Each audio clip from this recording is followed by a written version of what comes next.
কৈলাসহর বর্তমান ঊনকোটি জেলায় অবস্থিত ত্রিপুরার একটি প্রাচীন শহর, যা একসময় ত্রিপুরার রাজধানী ছিল।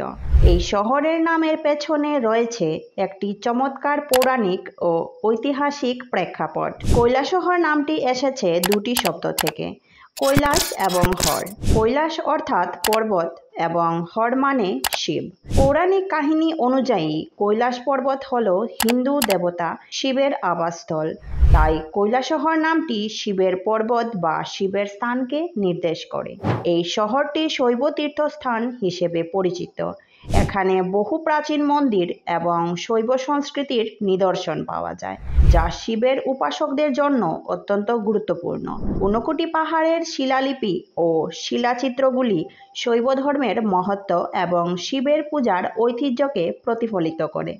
কৈলাসহরের এই পৌরাণিক ও ঐতিহাসিক গুরুত্ব শুধু ত্রিপুরার জনগণের জন্য নয়, সারা ভারতবর্ষের শৈব উপাসকদের জন্য অত্যন্ত গুরুত্বপূর্ণ।